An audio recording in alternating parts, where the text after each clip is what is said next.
Assalamualaikum warahmatullahi wabarakatuh. Shalom, Om Swastiastu, Namo Buddhaya, Salam Kebajikan.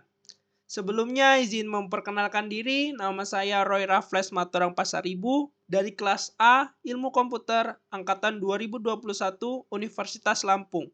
Video ini saya buat untuk menyelesaikan tugas praktikum sistem operasi, yaitu mengenai proses install Linux dan manajemen berkas pada Linux. Langsung saja yang pertama yaitu proses install Linux.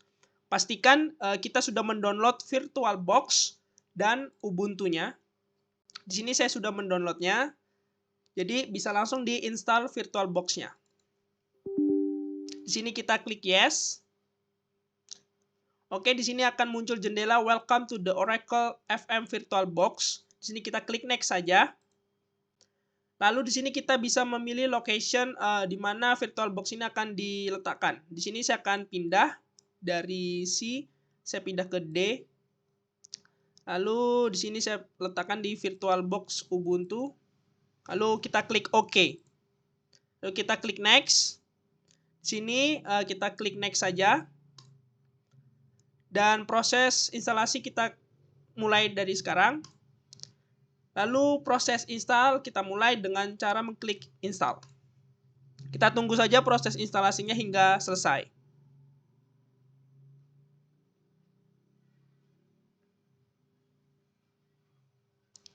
Oke, proses instalasi VirtualBox-nya sudah selesai, kita klik finish. Ini adalah tampilan awal dari VirtualBox Manager. Setelah kita install, kita klik new di sini. Nah, ini adalah dialog untuk memberikan nama virtual machine-nya, folder, type, dan versinya. Di sini nama sebenarnya bebas, tapi di sini saya akan menggunakan nomor pokok mahasiswa saya atau NPM saya, yaitu 21170510058. Di sini machine foldernya saya samakan dengan yang tadi, yaitu di D, VirtualBox Ubuntu. Lalu di sini type-nya kita pilih Linux.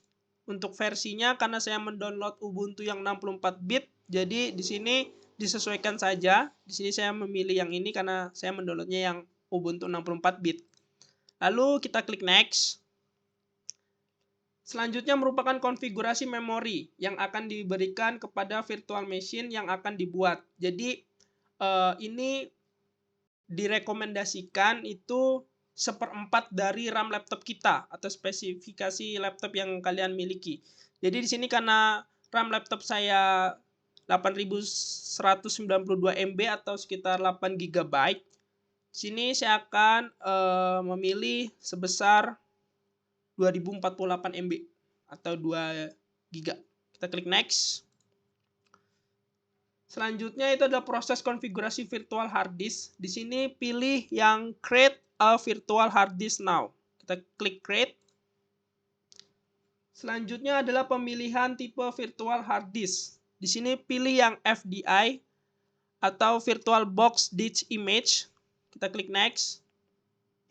Selanjutnya masih konfigurasi virtual hard disk. Di sini pilih yang dynamically allocate. Kita klik next. Selanjutnya adalah mengkonfigurasi ukuran virtual hard disk. Di sini saya akan menggunakan sebesar 20 GB. Ini bukan langsung penyimpanan laptop kita berkurang 20 GB, tapi hanya virtual machine-nya mengalokasikan penyimpanan sebesar 20 GB. Di sini kita klik create. Oke, sudah selesai. Di sini sebelum kita start, kita klik ke setting terlebih dahulu. Lalu kita ke storage. Nah, di controller IDE kita klik empty. Dan di optical drive-nya kita ganti dengan Ubuntu yang 64 bit. Ini disesuaikan dengan Ubuntu yang kalian download. Lalu kita klik OK saja. Langkah selanjutnya adalah klik start atau mulai ya.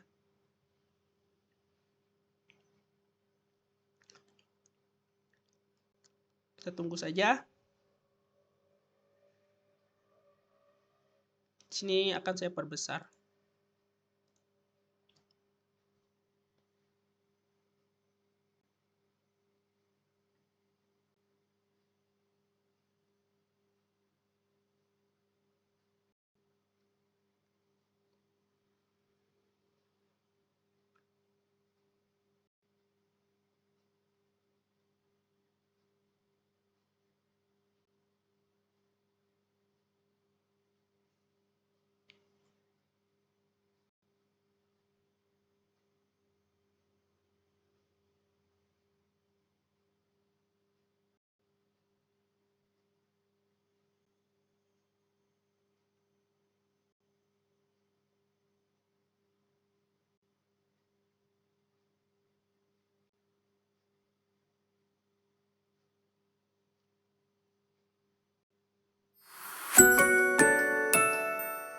Langkah selanjutnya kita masuk ke dalam proses instalasi Ubuntu.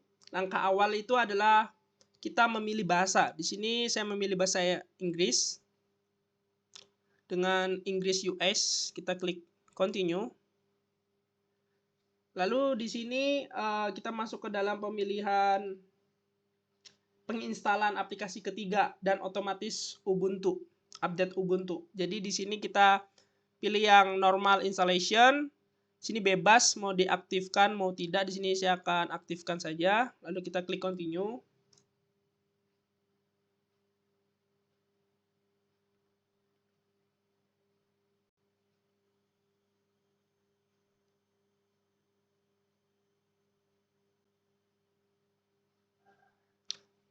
Selanjutnya merupakan tipe instalasi. Di sini kita pilih yang something else.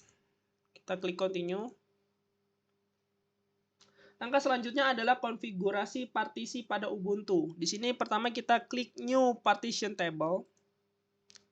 Nah, ketika muncul jendela seperti berikut, kita klik continue saja. Nah, pada free space ini kita klik. Lalu kita pilih tanda plus yang ada di sini. Nah, di sini mount point-nya kita pilih yang root atau garis miring. Nah, di sini saya akan menggunakan size sebesar 10.000 MB. Lalu klik OK. Oke, di sini saya akan menjelaskan ini adalah partisi yang akan digunakan itu ada 3. Yang pertama tadi root, yaitu folder berisi file-file sistem. Lalu yang kedua swap, yaitu file yang jumlahnya 2 kali lipat dari virtual RAM. Jadi tadi kan RAM saya itu saya pilih yang 2. Maka swap filenya itu nanti 2 kali lipat dari RAM yang tadi, yaitu 4 GB. Lalu yang ketiga itu home, itu folder untuk user.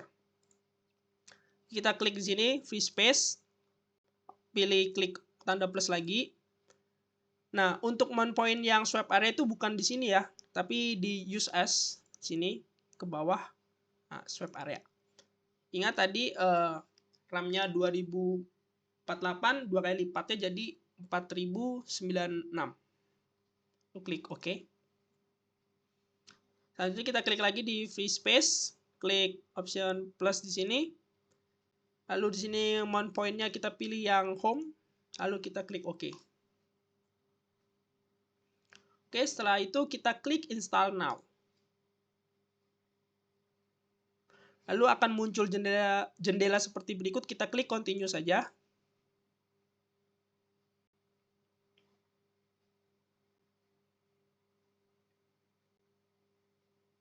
Selanjutnya adalah pemilihan zona waktu. Di sini kita pilih Jakarta, yaitu waktu Indonesia Barat. Selanjutnya kita klik continue. Langkah selanjutnya adalah konfigurasi nama, komputer name, username, dan password. Di sini kita bebas bisa memilih login tanpa password, bisa menggunakan login menggunakan password. Di sini saya menggunakan nama saya yaitu Roy. Lalu di sini saya akan menggunakan login menggunakan password. Di sini akan saya buat password. Sini kita konfirmasi password yang telah kita ketik di atas harus sama, tidak boleh berbeda. Lalu kita klik continue. Ubuntu ini mulai melakukan instalasi, kita tunggu saja hingga selesai. Ini memerlukan waktu yang agak lumayan lama, jadi kita harus sabar menunggunya.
Setelah selesai akan muncul jendela konfirmasi. Kita klik saja Restart Now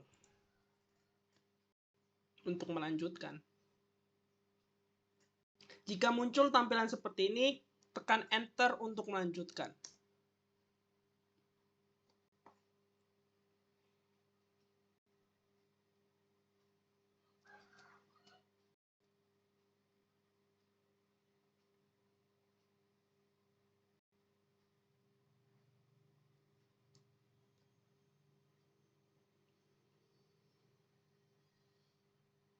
Sini kita klik akun kita, lalu kita login menggunakan password yang telah dibuat tadi.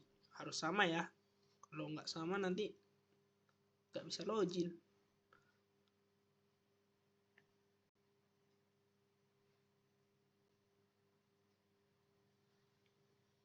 Login berhasil dan selesai. Sini kita klik skip aja, lalu klik next lagi. Kita klik next lagi dan done. Kita klik. Oke, selanjutnya saya akan menjelaskan mengenai manajemen berkas pada Linux. Jadi shortcut untuk membuka terminal pada Ubuntu itu kita dengan klik Ctrl Alt T. Dia akan langsung membuka terminal Ubuntu-nya. Atau secara manual dengan cara di sini kita klik Show Application, type to search-nya kita ketik terminal, akan muncul, kita klik bebas. Di yang pertama itu ada PWD sesuai dengan singkatannya yaitu Print Work Directory. PWD ini berfungsi untuk menampilkan pada direktori apa yang sedang bekerja saat ini. Ketik aja PWD lalu enter. Nah, jadi direktori apa yang sedang bekerja saat ini ya ini. Selanjutnya itu list. List merupakan perintah Linux yang berfungsi untuk menampilkan folder dan file yang ada pada direktori yang sedang bekerja. Kita ketik aja ls. Lalu enter. Nah, akan muncul. Tampilkan seperti ini. Selanjutnya itu ada list all, merupakan parameter yang berfungsi menampilkan seluruh file dan folder, termasuk file yang terhidden. Jadi kita ketik ls spasi strip a. Nah, jadi ini akan ditampilkan seperti ini nih. Seperti ini. Selanjutnya itu list long merupakan parameter yang berfungsi menampilkan file dan folder dalam format panjang. Jadi akan terlihat permission, owner, group, last date modified, dan direktorinya. Jadi kita ketik aja ls spasi strip l. Nah, akan tampil seperti ini nih.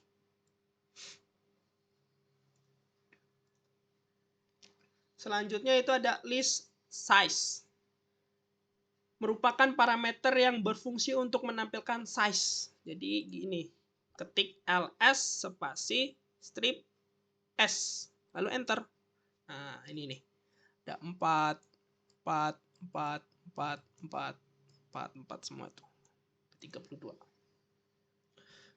Selanjutnya itu ada long all. Parameter ini akan menampilkan list dalam bentuk panjang beserta file dan folder yang tersembunyi. Jadi caranya itu ketik ls spasi strip la. Akan ditampilkan seperti ini. Selanjutnya ada long size, yaitu parameter yang akan menampilkan list dalam bentuk panjang dan ukurannya. Ini gini caranya. Ketik ls spasi strip ls. Nah, ini ukuran size-nya. Selanjutnya ada choose directory atau cd, yaitu perintah dalam Linux yang berfungsi untuk membuka direktori. Misal, ini kan kita masih di home. Kita lihat list di home, itu ada desktop, dokumen, download, musik, picture, public, template, dan video. Misalnya kita mau membuka dokumen. Di caranya itu ketik cd spasi, tulis nama foldernya, dokumen. Usahakan jangan sampai salah ya, nanti akan error. Nah, ini kita sudah masuk ke dalam folder dokumen. Selanjutnya ada CD atau CD strip. Ini berfungsi untuk mengganti direktori ke direktori home. Ini kan kita di dokumen nih, kita mau kembali ke home, tuh langsung klik CD. Nah, kita akan langsung ke home. Atau CD strip. Selanjutnya ada CD root, berfungsi untuk mengganti direktori ke direktori root. Misalnya nih, kita CD root. Nah, ini. Dia akan mengubah menjadi direktori root.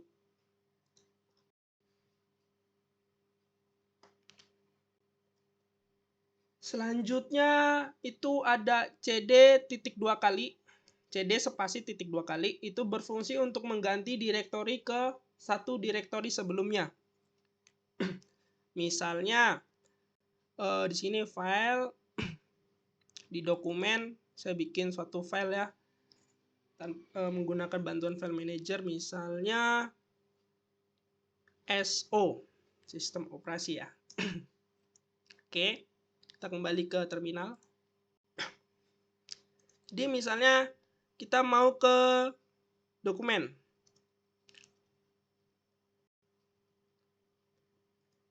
Nah, di dokumen ini kita lihat ls-nya, listnya. Itu ada folder SO ya, yang tadi barusan kita buat. Kita masuk ke dalam SO-nya. Jangan sampai salah.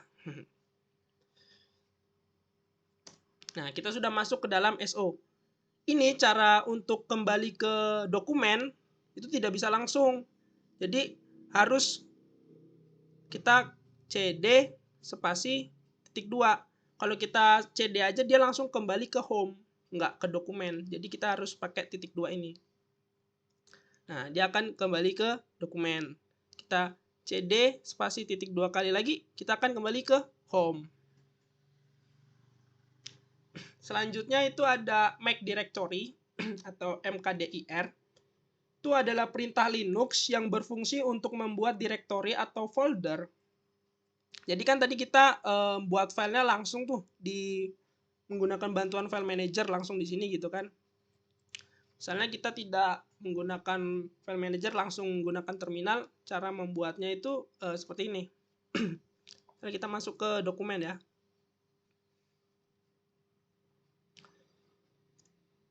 Nah, di dokumen kan tadi cuma ada SO nih. Nah, kita mau bikin file baru atau folder baru gitu. Caranya itu ketik mkdir, lalu nama filenya apa yang mau dibuat, misalnya Roy, nama saya aja gitu ya. Oke, kita enter. Kita lihat di dokumen ada apa aja. Nah, sudah ada direktori atau folder Roy yang barusan saya buat menggunakan sintaks mkdir.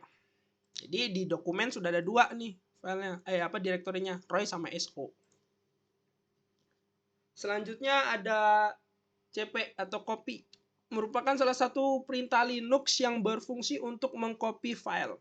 Jadi misalnya kita bikin teks ya.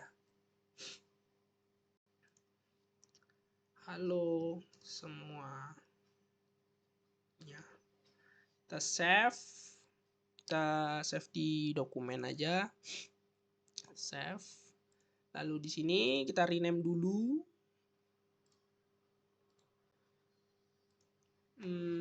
Teks. Oke, kita kembali ke terminal. Jadi kita akan mengaplikasikan perintah cp atau copy.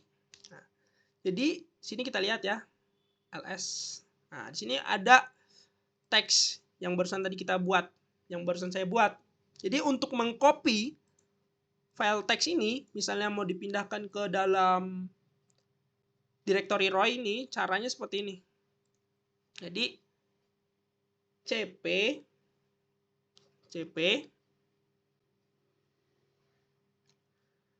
file yang akan di copy, misalnya teks ini kan yang mau kita copy, kita ketik teks, jangan sampai salah. Lalu directory tujuan, misalnya mau saya pindahkan ke Roy tadi kan, berarti sini ketik Roy. Udah, kita klik enter. Sekarang kita lihat udah ada belum di directory Roy itu.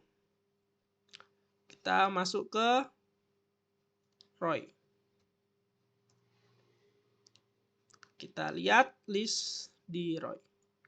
Nah, sudah ada kan? Teks. Selanjutnya itu ada move atau mv. Merupakan salah satu perintah Linux yang berfungsi untuk memindahkan file. Misalnya, kita mundur dulu. Kita lihat. Nah, misalnya kita mau memindahkan ini nih, teks ini ke directory SO. cd SO. ls. Nah, di SO masih kosong ya. Nah, sekarang mau kita pindahkan file teks ini ke directory SO. Caranya itu seperti ini. Sintaksnya mv file yang mau dipindahkan, teks kita tulis, lalu directory tujuannya kita pindahkan ke SO kan tadi. Nah, kita klik enter saja. Nah, kita lihat list di dokumen itu file teks itu nggak ada lagi karena udah di move, udah pindah di SO. Kita lihat, kita masuk ke SO,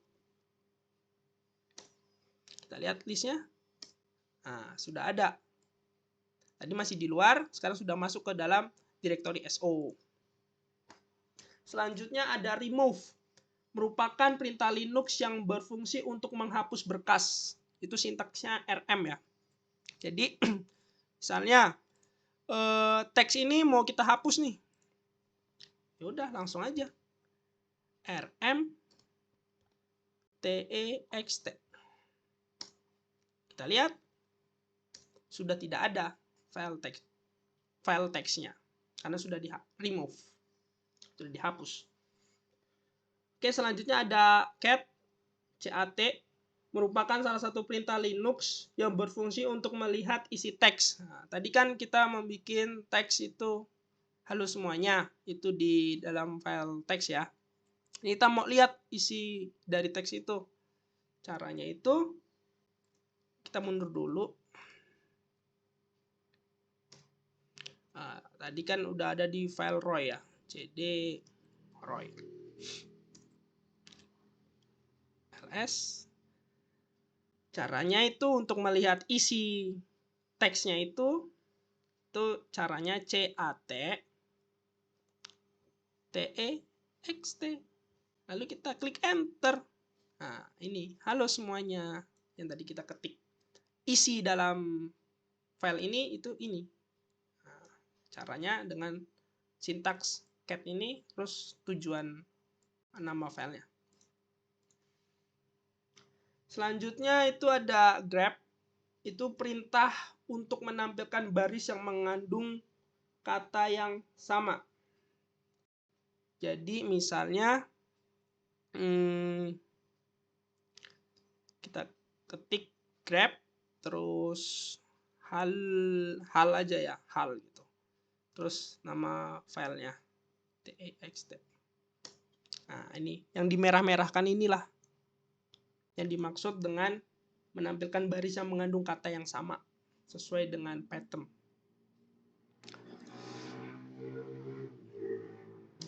Oke, selanjutnya ada ID. Itu untuk melihat identitas diri, nomor ident group ID. Ketik ID aja. Ini. Selanjutnya ada date. Itu untuk melihat tanggal dari sistem. Date.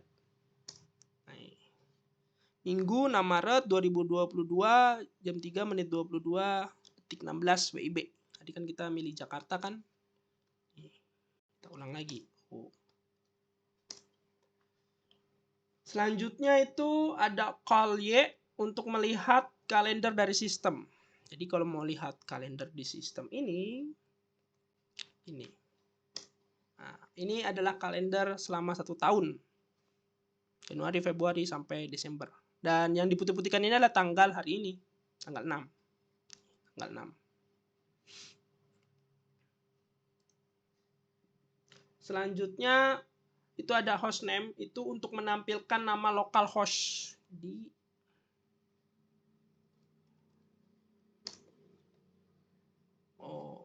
Salah. Kita nggak boleh salah ya. Hostname. Nah, hostname-nya ini. Selanjutnya ada uname A untuk menampilkan informasi sistem operasi yang digunakan. Jadi uname strip A. Jadi sistem operasi yang digunakan itu GNU Linux, Ubuntu. Selanjutnya untuk mengetahui user yang sedang login di komputer atau terminal ini itu kita bisa mengetik UMI.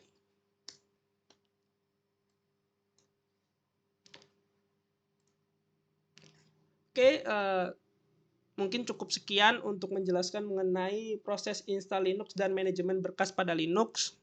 Saya Roy Raffles Matorang Pasaribu dengan NPM 21170510058 dari kelas A Ilmu Komputer Angkatan 2021 Universitas Lampung. Pamit undur diri dan mohon maaf bila ada kesalahan kata yang kurang berkenan. Kiranya video ini dapat menyelesaikan tugas praktikum sistem operasi yang diberikan oleh asisten dosen. Saya pamit undur diri. Wassalamualaikum warahmatullahi wabarakatuh.